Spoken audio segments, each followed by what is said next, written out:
A few days ago, Polestar finally showed the first uncamouflaged images and video of its new, fully electric SUV.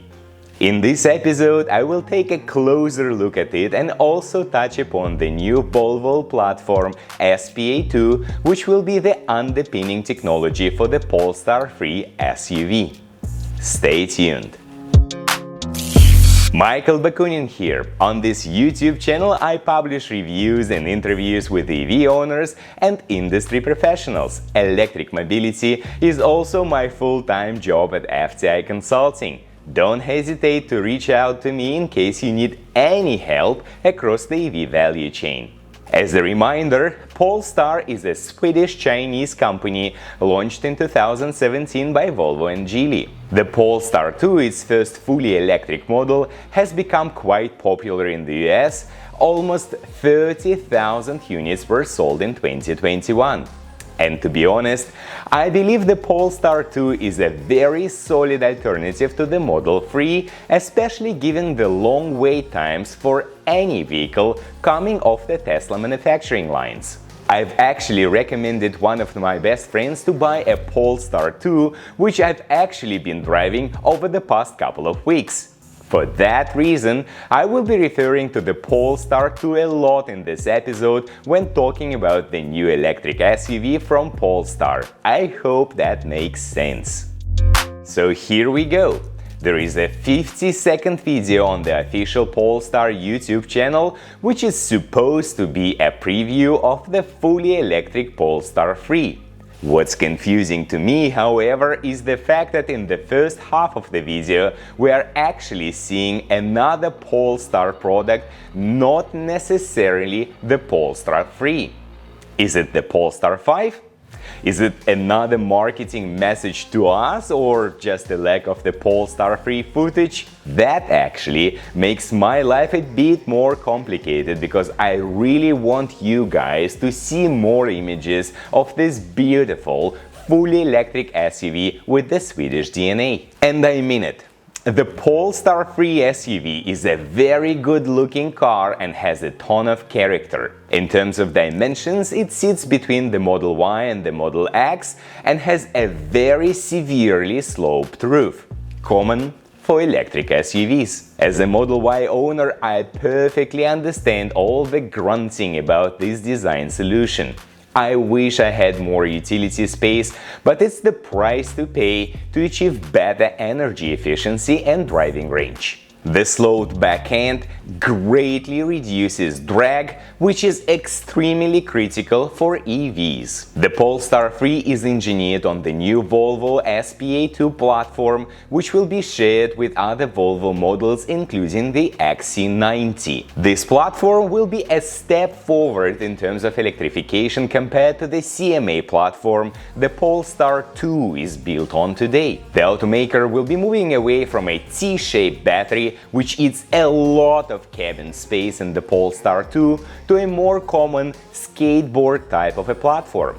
As a result, I am expecting a totally flat floor as opposed to having a tunnel between passengers in the rear seat of the Polestar 2. The new platform will also support NVIDIA's centralized computing power that will allow the vehicle to process massive data coming from the built-in LiDAR developed by Luminar. Integrating a LiDAR is not something Tesla engineers agree with, but Volvo and Polestar decided to take that route to enhance their self-driving capabilities. I was actually curious to see the hardware integration solution on the Polestar 3. The ideal location for a LiDAR is obviously on the roof, but when I saw it on a Volvo future design concept car, I was not very impressed.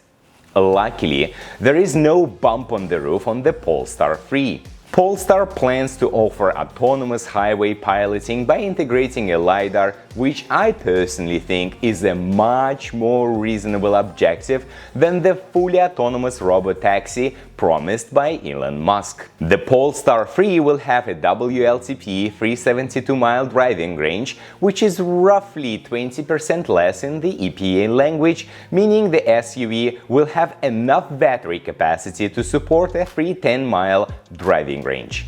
Again, it's a step forward from the Polestar 2's characteristics, and the car maker really wanted to, but never has been able to achieve the 300-mile driving range on its first electric vehicle due to lack of energy efficiency. Geely and Volvo and Polestar are not only sharing platforms for their vehicles, they're also building multi-purpose platform.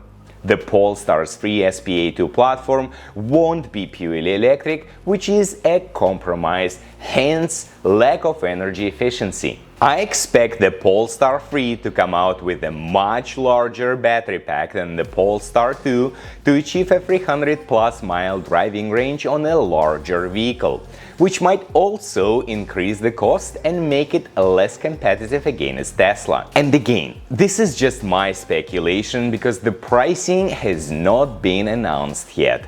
What we know so far is that the Polestar 3 will be the first US-made Polestar vehicle and will be manufactured in the Volvo Cars production center in North Carolina. Orders will open in October 2022 and production is expected to start in early 2023. Overall, I believe the company is moving into the right direction. The team at the Polestar showroom in San Jose told me a lot of customers are waiting for an SUV, which is the fastest growing and profitable segment for car makers. I'm really hoping the energy efficiency will improve due to the transition to the skateboard type platform, and Polestar will be competitive in terms of pricing. Looking forward to seeing this Polestar 3 on the roads. And if you haven't subscribed to my Telegram channel where I post daily EV news, please do so. See you next time.